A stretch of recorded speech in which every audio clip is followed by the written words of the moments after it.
এই যে পায়রাদের খেতে দিয়েছি রোজই রুটি ভাত।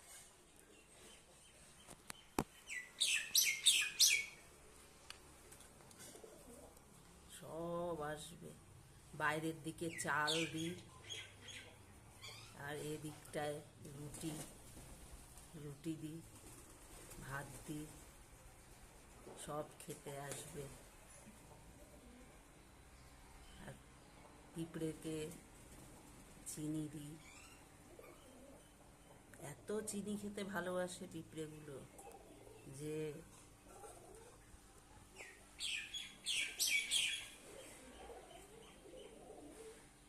এই যে পায়রারা সব খাচ্ছে। রুটি দিয়েছি, আবার ভাত দিয়ে এসছি। ওদের জন্য আমি এক্সট্রা চাল নিই।